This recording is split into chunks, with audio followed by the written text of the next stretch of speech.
우리 지난주에 함께 들었던 말씀을 다시 반복하여 잠시 말씀드리자면, 성부 하나님께서 성자를 왜 우리에게 보내시느냐 했을 때, 그것은 요한복음 3장 16절에서 말씀하시는 것처럼 우리를 사랑하시기 때문입니다. 또한 요한복음 17장 25절에서 26절에서 말씀하시는 것처럼 성자를 통하여서 성부를 알리시기 위해서 성자를 보내시는 겁니다.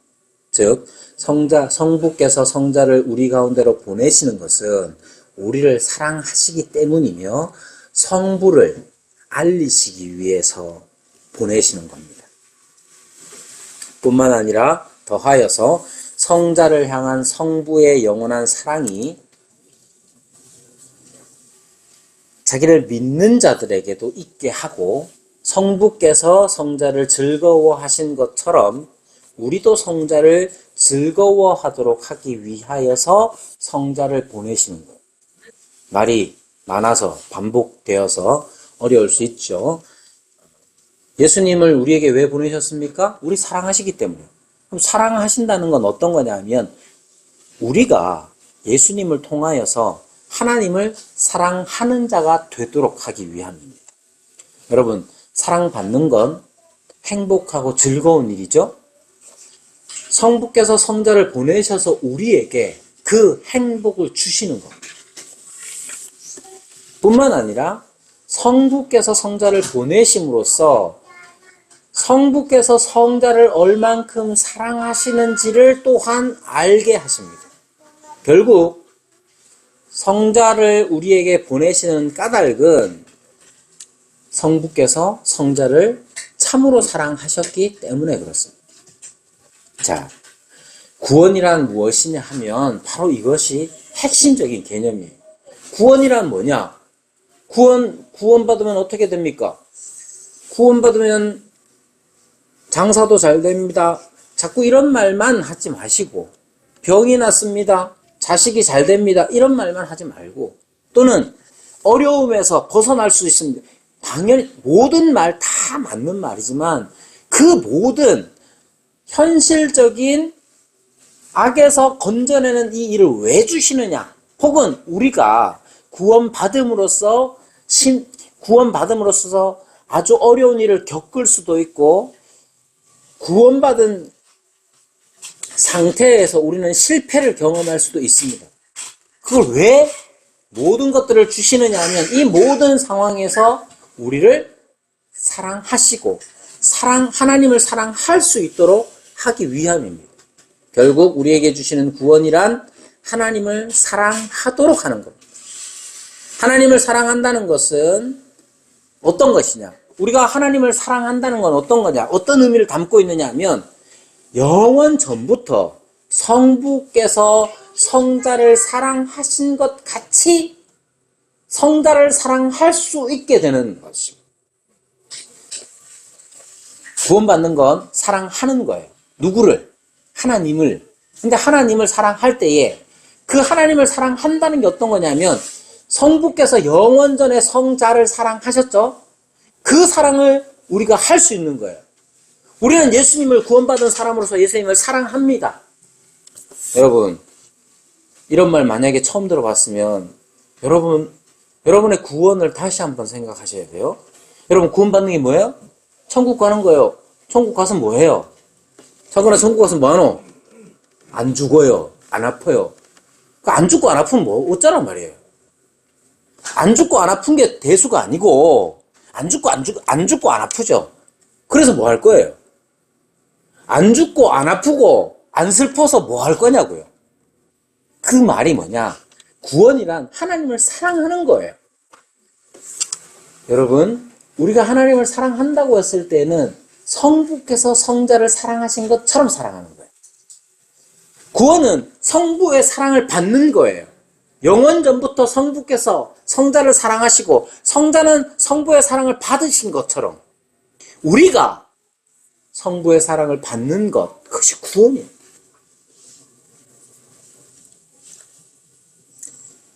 그런데 여기서 질문이 하나 생길 수 있죠.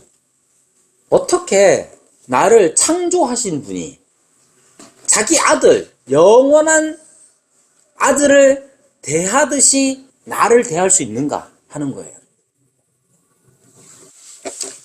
제가 창건이한테 종종 하는 말이 있습니다. 창건아, 목사님이 창건이 좋아하는 거 알지? 얼만큼 좋아하겠어?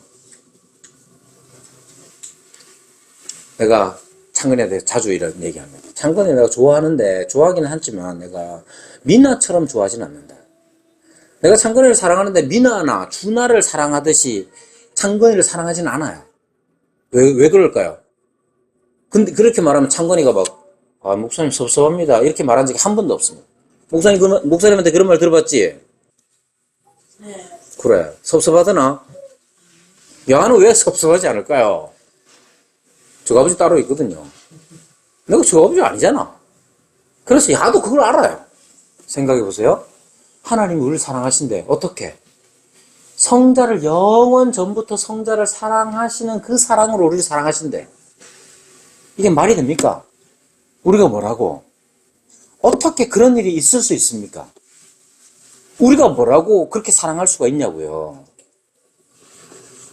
여기에서 우리가 하나님이 우리를 어떻게 사랑하시는가에 대하여서 진짜로 성부께서 성자를 사랑하듯이 성부께서는 나를 사랑하시느냐, 내가 뭐라고 그렇게 사랑하실 수 있느냐에 대한 해답을 이미 구약에서부터 우리에게 보여주셨습니다. 그냥 실물을 보듯이 보여주셨습니다. 그게 어디 나오느냐면 레위기 16장에 나옵니다.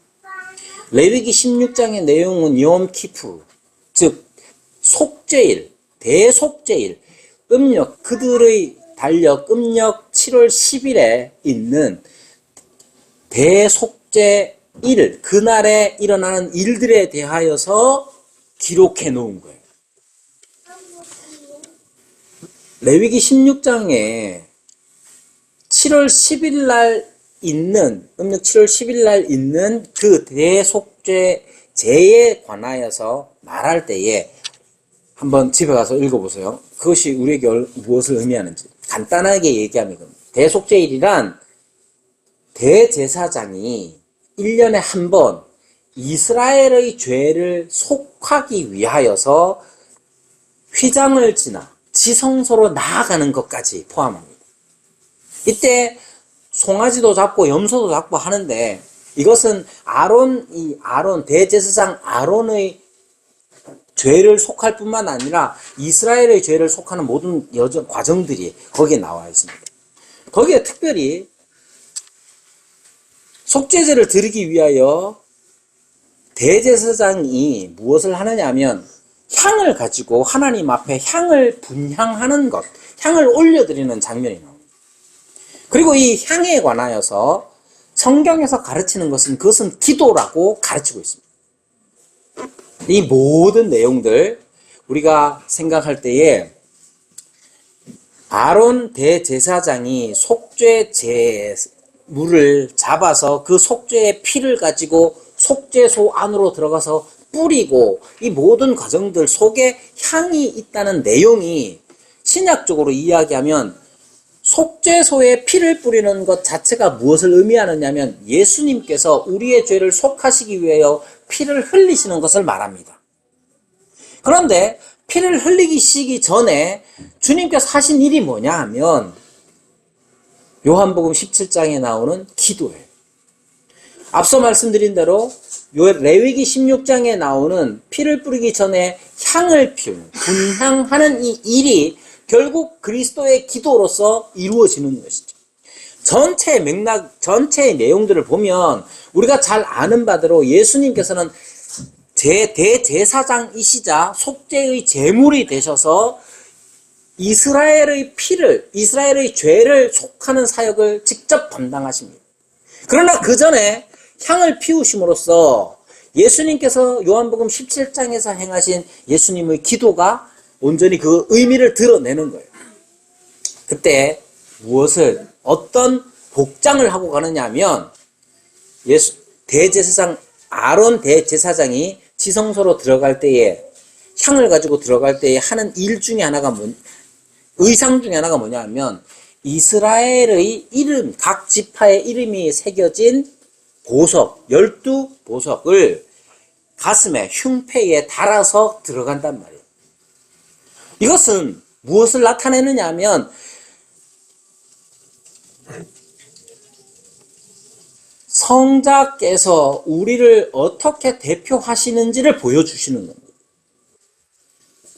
우리가 생각할 때에 우리 같은 사람들이, 하나님의 피조물인 우리 같은 사람들이 어떻게 하나님이신 성자 하나님의 그 사랑을, 성부께로부터 받는 그 사랑을 받을 수 있느냐 했을 때에 주님께서는 이미 우리에게 보여주셨습니다. 마치 대제사장이 흉패로서 흉패에 이스라엘 지파, 12지파의 이름을 다 새겨서 들어가는 것처럼 그렇게 하시겠다고 우리에게 보여주십니다. 예수님 우리의 대제사장으로서 이렇게 우리를 품으시고 하나님 앞으로 나아가시는 분입니다. 더하여서 시편 133편 1절에서 2절에 보면 이렇게 말합니다. 형제가 연합하여 동거함이 어찌 그리 선하고 아름다운고, 머리에 있는 보배로운 기름이 수염 곧 아론의 수염에 흘러서 그 옷깃까지 내림 같다. 이때의 이 형제의 연합하여 동거함에 관하여서 그냥 단순하게 우리 교회 잘 지내자 이런 의미가 아니에요. 이 시편은 언제 때 사용되는 시편이냐 하면 거룩한 관유, 기름을 아론에게 붓는 대제사장을 세우는 일에서 사용되는 시편입니다. 그러니까 이 시편은 거룩한 관유를 아론의 머리에 부어서 그를 대제사장으로 세우는 모습을 그리는 겁니다. 그게 레위기 18장에 나오는 거죠. 레위기 8장 12절에 나오는 모습이에요. 그런데 여기에서 무엇을 얘기하느냐 하면 기름이 아론의 머리에서 몸을 타고 흘러내린다라고 말합니다. 즉 그리스도께서 세례를 받으실 때에 성령이 임하셨던 것처럼 머리 대신 그리스도에게 성령이 부어지는 것, 성령이 부어지면 그것으로 끝나는 게 아니라 아론에게 머리에 기름을 부었을 때에 그것이 흘러서 내렸던 것처럼 우리의 머리 대신 그리스도에게 성령의 기름 부음이 있을 때 그것은 몸된 우리 모두에게도 흘러내리는 거예요. 이렇게 우리는 그리스도의 기름 부음에 참여한 자가 되는 것입니다. 그것은 그리스도와 우리가 하나됨을 나타낼 뿐만 아니라 결국 그리스도께서 영원 전부터 받으셨던 성부의 사랑을 우리도 또한 받게 될 것이라는 확실한 하나님의 말씀이자 뜻이 되는 것이죠. 이것이 바로 우리 구원의 정수입니다. 그러니까 구원이라는 게 단지 그냥 죄 때문에 죽어야 되는데 안 죽고 사는 것 정도로만 생각하는 게 아니라 구원이라는 것은 이렇게 성부의 사랑을 받으신 성자, 성부께서 성자를 영원히 사랑하신 것처럼 성부께서 우리를 사랑하신다는 것이고 우리가 또한 성부의 사랑을 받을 수 있는 자가 된다는 것이고 성자께서 성부를 사랑하신 것처럼 그의 몸된 우리가 성부를 사랑할 수 있는 자가 되는 것이죠. 이 모든 것이 바로 성령의 역사 가운데서 일어나는 일입니다. 성령께서 어떤 분이시냐, 성령 하나님이 어떤 분이시냐 했을 때 그대로부터 성령 하나님에 대하여서 어떻게 정의 내리느냐 하면 성령 하나님은 생명을 주시는 분이시다. 생명을 주시는 하나님이시다. 라고 말합니다. 니케아 신조에 나타나는 것이 바로 그것입니다.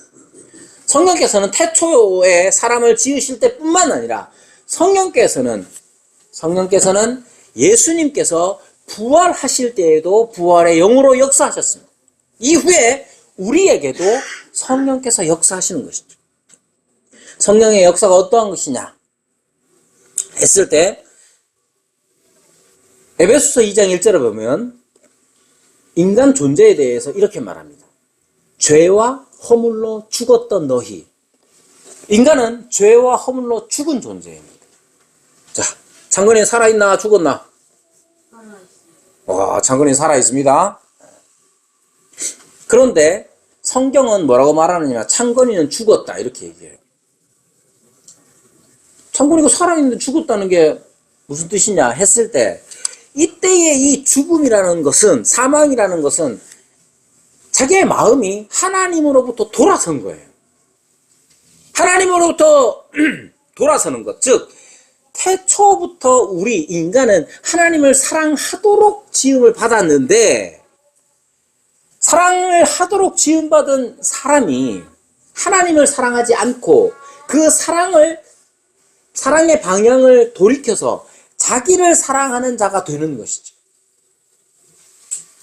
그랬을 때 하나님을 향하여서 사랑하는 자가 아니라 자신을 사랑하는 자로 그 사랑의 방향을 바꿨을 때에 모든 죄가 시작되는 것이고 모든 악이 그것으로부터 오는 거예요.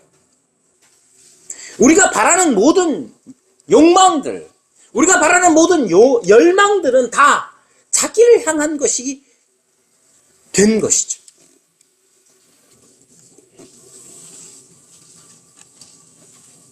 그러면 어떤 일이 일어나느냐 하면, 오직 자기를 향한 열망에 사로잡혀서 자기를 사랑하는 그 마음에 사로잡혀서 그것 외에는 듣지 않는 자가 됩니다. 창건이가 살아있다고 말하지만, 여러분 우리 모두가 다 살아있는 것처럼 보이지만 하나님의 말씀이 들리지 않고 하나님의 말씀에 우리가 반응하지 않는다면 그것은 죽은 자예요. 여러분이 잘 때 잠들잖아요. 잠들면 어떤 표현이 있느냐면, 야, 죽은 듯이 잔다 이렇게 말합니다. 죽은 듯이. 자, 죽은 듯이 자는 사람은 어떤 사람일까요? 죽은 듯이 자는 사람은 어떤 사람이에요? 장건아, 불러도 대답을 안 해. 장건아 가서 발로 푹 찼어. 그 꿈쩍도 안 해. 그럴 때 하는 말이죠. 반응을 안 하는 거예요. 그 죽은 듯이 자는 거예요. 여러분, 사람이 하나님을 사랑하도록 지음을 받았는데 죽었다라고 하는 표현은 하나님을 사랑하는 일에 아무런 반응을 보이지 않는 겁니다. 여러분 어때요? 여러분의 삶은 하나님을 사랑하는 일에 있어서 살아있습니까? 죽었습니까? 교회 나오는데 나오는 이유가 뭐예요? 하나님을 사랑해서 여기 나옵니까? 규빈이도 앉아. 예배 시간에 돌아다니지 말고. 여러분, 하나님을 사랑하는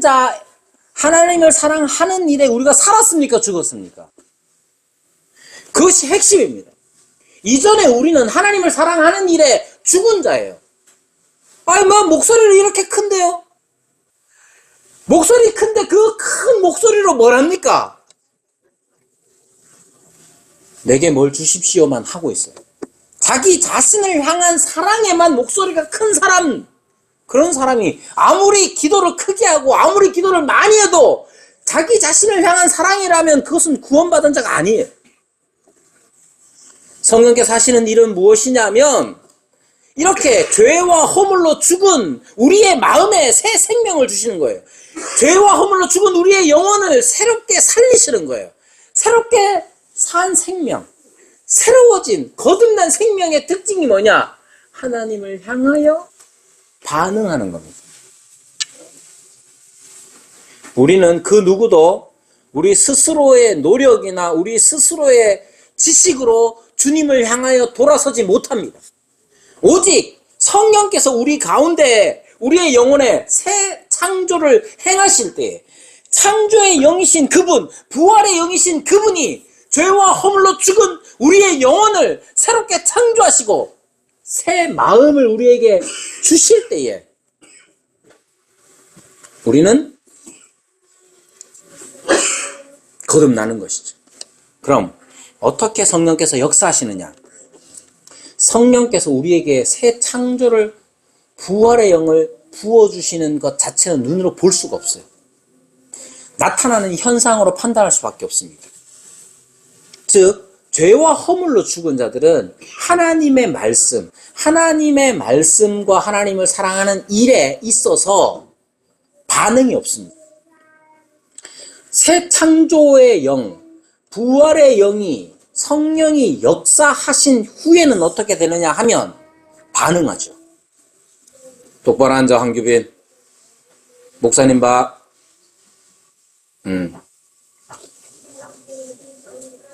자, 지금 규빈이는 목사님하고의 관계가 아직 살아있어요. 그래서 저렇게 반응하는 거예요. 이렇게 말하는 거 부끄럽기도 하고 막 견딜 수가 없어서 이렇게 반응하는 거죠. 살아있다는 증거잖아. 하나님을 향해서도 마찬가지예요. 하나님의 말씀, 우리 성령께서 우리의 영혼을 새롭게 창조하셨을 때에 어떻게든 하나님의 말씀에 반응하게 됩니다. 자, 어떻게 반응하느냐 하면 우리가 하나님의 말씀을 전했을 때에 그 전하는 우리의 입술, 우리의 소리로, 우리의 말로서 선포되는 하나님의 말씀에 그 사람이 반응하게 됩니다. 우리는 뭐 여러 가지 다양하게 말씀을 전할 수 있죠. 아주 간단하게 우리 교회에 한번 와보세요 할 수도 있는 거고, 아니면 예수님에 관한 복음의 소식에 대하여서 선명하게 전할 수도 있죠. 우리의 죄에 대하여서, 그리고 천국과 지옥에 대하여서, 그리고 우리의 죄를 속하신 그리스도의 공로에 대하여서, 그리고 그 믿음에 대하여서 말할 수 있죠. 어떻게 하든지 간에 모든 사람은 기본 전제, 디폴트 값 자체가 죽은 자예요. 하나님을 향하여 죽은 자예요. 그런데 그 중에 하나님 성령께서 새 창조의 역사를 행하셔서 누군가를 살려 놓으십니다. 그럼 영혼에 새 생명의 씨가 뿌려진 자들이 누구인지를 어떻게 아느냐 하면 우리가 복음을 전했을 때에, 하나님의 말씀을 전했을 때에 그들이 반응하는 것을 통하여 새 창조의 역사를 우리가 보게 되는 거예요.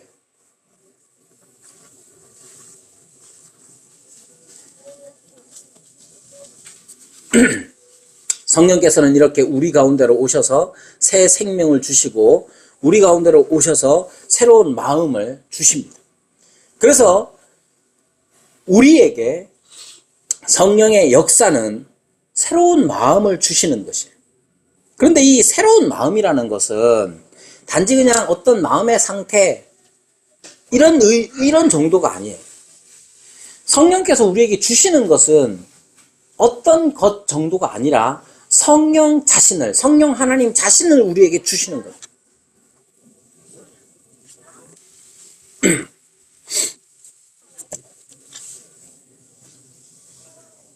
성령께서는 처음에 빛을 비추셔서 우리의 눈을 열어서 그리스도를 보게 하십니다.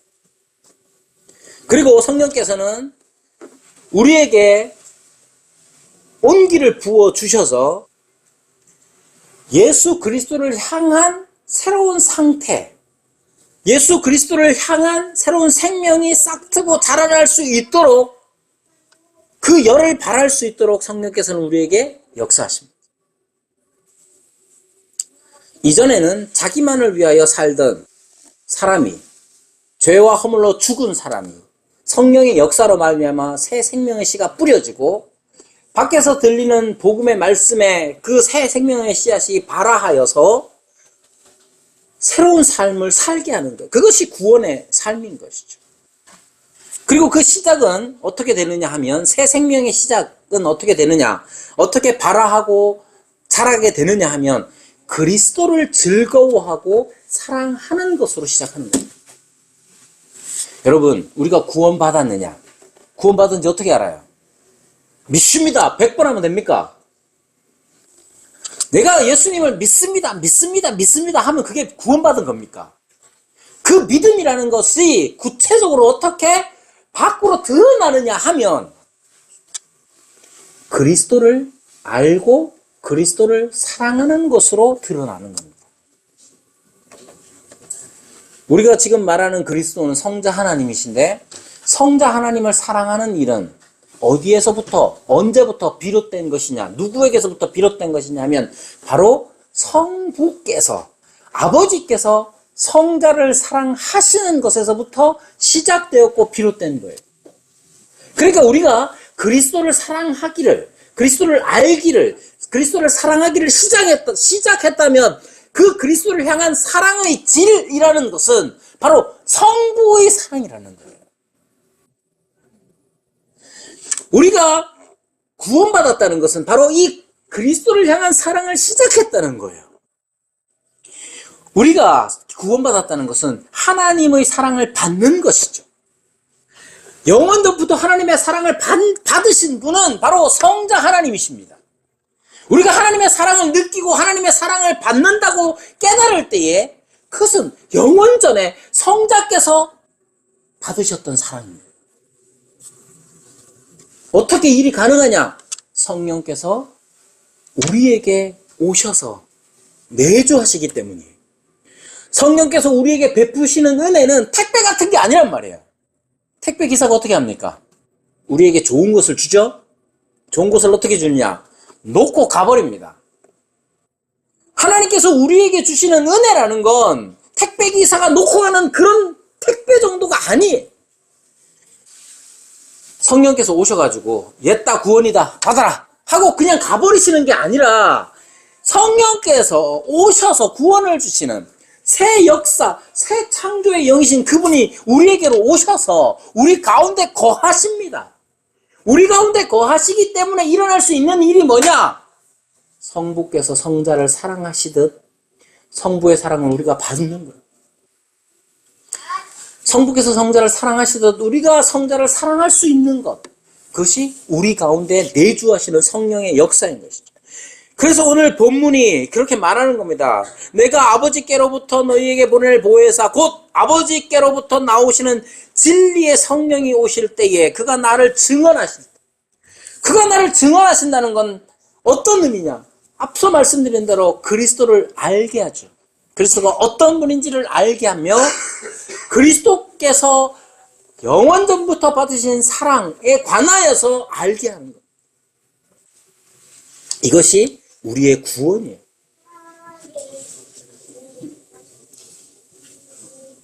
여러분, 요즘 유행하는 드라마가 폭삭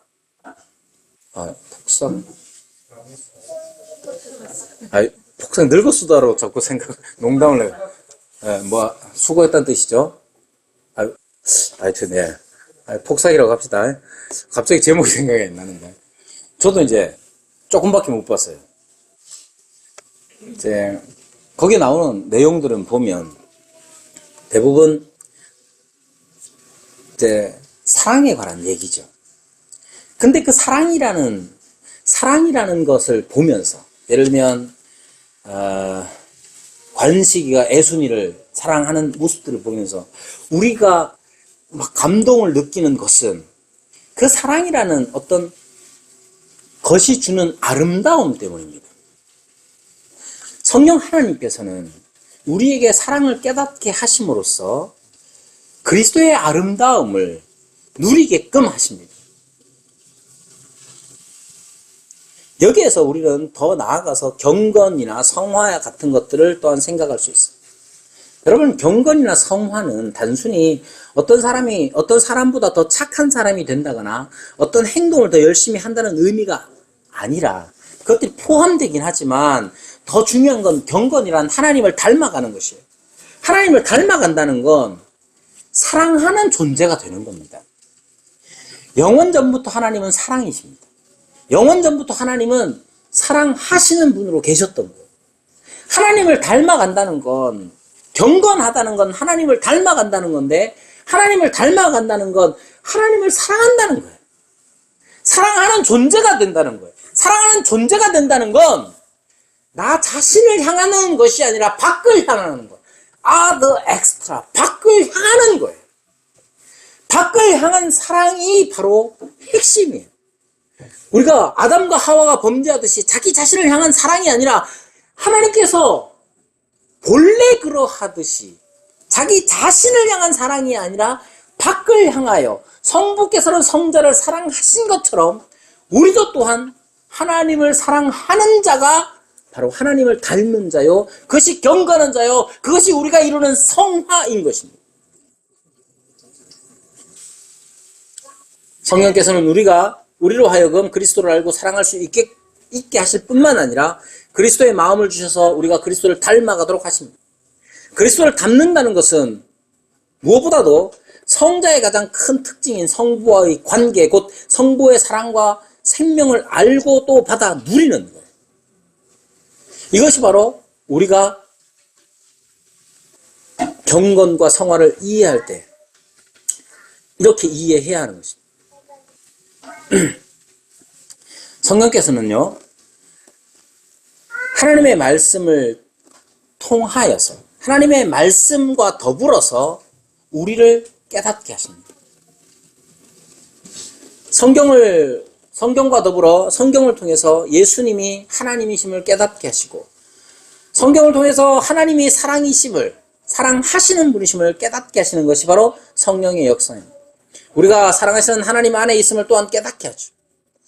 말씀을 통해 하나님의 사랑을 알게 하시고 그 빛으로 우리의 마음을 따뜻하게 하셔서 우리가 우리 자신이 아닌 자기 밖을 향하도록 하십니다.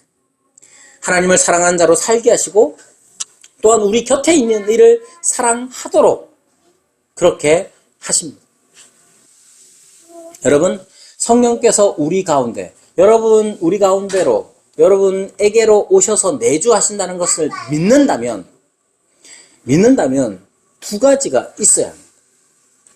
첫 번째는 하나님의 말씀을 읽고 묵상하는 것이 필요합니다. 성령께서 우리를 구원하시고, 즉 사랑하는 자로 우리를 삼으신다. 하나님을 사랑하고 이웃을 사랑하는 자로 삼으신다 했을 때 그것을 가능하게 하는 게 어디 있느냐 하면 성경을 통하여서 성경과 더불어 역사하시는 거예요. 여러분, 성령께서 우리에게 그리스도를 알게 하시고 그리스도를 깨닫게 하시고 그렇게 하신다잖아요. 어떻게? 갑자기 하늘 보고 있는데 성령께서 하늘을 보면서 깨닫게 하시느냐? 여러분, 그렇게 하지 않습니다. 그렇게 하는 것처럼 보이더라도 그것은 핵심적인 것은 성경 말씀을 통하여서 그렇게 되는 거예요. 그러므로 우리 가운데 성령께서 역사하심을 바라는 자들은 당연히 하나님의 말씀, 기록된 성경을 읽고 묵상하는 일에 헌신해야 합니다. 만약에 우리가 그 일에 냉담하다면 그것은 온전한 성령의 역사를 할 수 없습니다. 물론 이렇게 하나님의 말씀을 설교의 방식을 통하여 듣는 일을 통해서도 되는 일이죠. 그러나 여러분, 우리 개인이 하나님의 말씀을 읽고 묵상하는 일 꼭 필요합니다. 그래야 하나님을 볼 수 있습니다. 두 번째, 성령의 역사에 대해서 이야기할 때 필요한 것 두 번째는 뭐냐 하면 사랑하는 겁니다. 여러분, 여기에 사랑은 하나님을 사랑하는 이 일과 같이 또한 하나님을 사랑한다면 그것은 다른 사람을 사랑하는 것으로 나타나야 합니다. 일주일에 한 번 우리는 주일에 예배를 드리기 위해서 모입니다. 이렇게 모일 때마다 이 두 가지가 다 필요하죠. 하나님의 말씀이 선포되어지고 하나님의 말씀을 듣는 일이 필요합니다. 또 하나 필요한데 그것은 뭐냐면 사랑하는 일이에요. 왜 이게 필요하냐? 성령이 그렇게 역사하시기 때문입니다. 성령이 말씀과 더불어 성령께서 역사하시기 때문에 우리는 성경의 말씀을 듣는 일이 필요하고, 성령께서 성경을 통해 우리에게 깨닫게 하실 때에 사랑하는 자가 되기 때문에 사랑하는 일이 우리에게 필요한 거예요.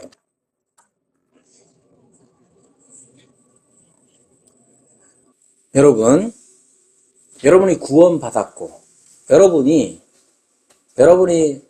신자라고 생각한다면 이 두 가지가 반드시 필요합니다.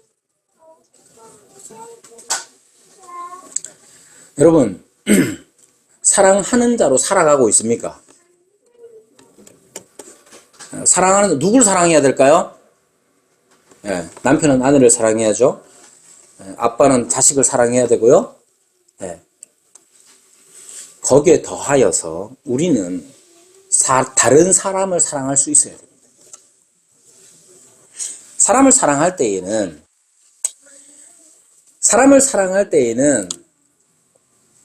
사실 아무나 막 사랑할 수 있는 게 아니에요. 사람을 사랑하는 일에는 공통적인 것이 있어야 사랑합니다. 그 공통적인 것의 핵심은 바로 예수 그리스도이십니다. 여러분, 교회는 하나님을 사랑하며 또한 사람을 사랑하는 공동체입니다. 여러분은 교회 공동체인 교인들을 사랑합니까?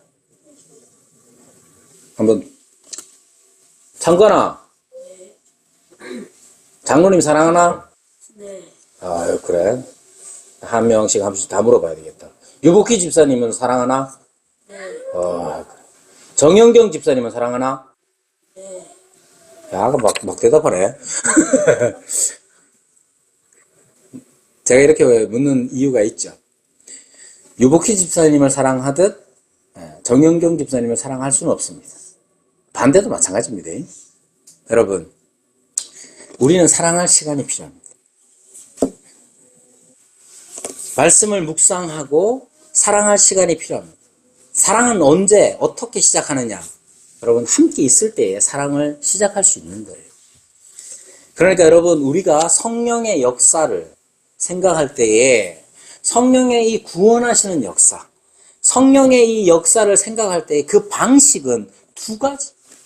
하나님의 말씀의 묵상과 또한 함께 사랑하는 이 일들을 통하여서 성령의 역사가 우리에게서 분명해지는 겁니다. 그러므로 여러분, 주일날만으로는 부족합니다. 주일날만으로는 부족하기 때문에 주중에 한 번은 나와서 함께 모여서 하나님의 말씀을 묵상할 시간을 잡아야 됩니다. 알겠죠, 유복희 집사님? 여러분, 대학생들도 마찬가지예요. 여러분이 교회를 사랑합니까? 뭘로 알아요, 그거를? 교회에 와서 목사님 설교가 좋다. 뭐 그런 말을 들으면 저는 좋죠. 설교가 좋다. 가르치는 거 잘 그래서요. 사랑할 기회를 잡지 못해요. 주일날 와가지고 함께 이 두 가지를 중심에 놓고 우리는 삶을 살아야 됩니다. 잠시라도. 그러나 그것만으로는 턱없이 부족하다는 것을 새삼 느낍니다. 여러분, 박소연 집사님이 많이 힘들고 어려우면 유복희 집사님이 가슴이 마음이 막 타는 것 같더라고요. 많이 힘들잖아요. 많이 아프고 그러면 유복희 집사님이 많이 아파. 막 같이 힘들어하고 막 이래요. 그렇잖아요, 그죠? 그래요. 없을 때 그래. 없을 때 저한테 막 그래요. 왜 그럴까? 근데 유복희 집사님이 나기현이한테는 안 그래. 나기현 형제한테는 안 그래. 아마 김지현 집사님한테도 안 그럴걸요. 왜 그럴까요? 왜? 나 같은 교인인데 왜 다를까? 유복희 집사님하고 박소연 집사님하고는 오랜 시간 같이 지냈기 때문에 그래요. 지진 났을 때도 같이 있었고 네. 여러분, 같이 있으면서 목사님 욕도 했겠고 목사님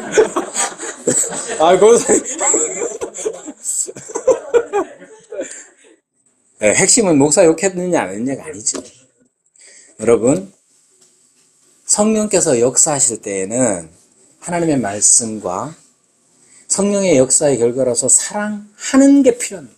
근데 사랑하기 위해서 반드시 필요한 건 뭐냐? 시간을 공유하는 것이고 장소를 같이 있는 게 중요해요. 근데 우리 교회를 보니까 같이 있을 시간이 너무 없네? 여러분, 그래서 앞으로 말씀 묵상하는 시간들, 남자들, 여자들 따로 모이든지 해서 여러분들이 참석해야 합니다. 같이 지내는 일이 없으면 사랑하는 것도 힘들어요. 어떻게, 얼마나 사랑한다면 아플 때 같이 아파야 될 거 아니에요. 박소연 집사님 아플 때 여러분 얼마나 아파합니까? 박소연 집사님 힘들 때 여러분들이 얼마나 마음 아파합니까? 누군가는 더 마음 아파하고 누군가는 더 힘들어하고 같이 힘을 내려고 합니다. 왜 그렇습니까? 같이 있는 시간이 없으면 아이고 안 됐다 정도는 하죠. 교회가 성령의 공동체가 그럴 수는 없는 거예요. 우리가 하나님을 알아가기 위해서 하나님의 말씀을 묵상하죠. 우리가 사랑해야 할 우리 교우들을 사랑하기 위해서 함께 있을 시간이 필요합니다. 그러니까 여러분, 하나님의 말씀을 묵상하는 일과 하나님의 사람들을 사랑하는 그 일을 통해, 그 일을 위해서 시간을 내세요. 우리 교회 좋죠. 그러나 더 좋아지고 더 천국을 맛보는 곳이 되려면 바로 이 일이 필요한 거예요. 그리고 이것은 목사의 목회 계획이 아니라 성령께서 우리를 이끄시는 바입니다. 이렇게 함께 있으며 함께 있을 때 생겨나는 일이 있어요. 여러분, 우리가 같이 시간을 보내면 같이 시간을 보낼 때 어떤 일이 일어나느냐 하면 불편합니다. 불편해. 여러분 같이 있어 보면 불편합니다. 남자 여자 좋다고 결혼해도 같이 살아보면 불편해요. 그런데 그 불편함이 어떤 기회가 되느냐 하면 하나님의 말씀에 순종할 기회가 됩니다. 사랑이란 뭡니까? 오래 참고로 시작해서 모든 것을 견디느니라로 끝나는 게 사랑이에요. 하나님의 사랑도 하나님의 사랑이 그러합니다. 우리가 함께 있을 때 오는 그 불편함들을 그리스도의 말씀, 그리스도의 본 모델을 따라서 하나님께서 우리에게 요구하시는 말씀에 순종하는 것으로서 우리의 불편함을 이겨나가는 거예요.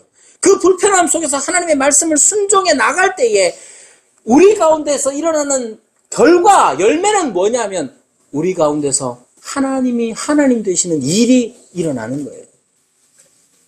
불편함 속에서 하나님의 말씀을 순종할 때, 저 사람 왜 저럴까? 그런 마음이 막 일어날 때 하나님께서 말씀하시지 우리에게 용납해라, 인내해라, 용서해라. 그래서 우리가 용납하고 인내하고 용서하면 어떤 일이 일어나느냐 하면 그래, 하나님이 저 사람을 사랑하시는구나. 더 나아가서 내가 그를 사랑하는구나 하는 사랑의 공동체로 우리는 성장하게 되는 거예요.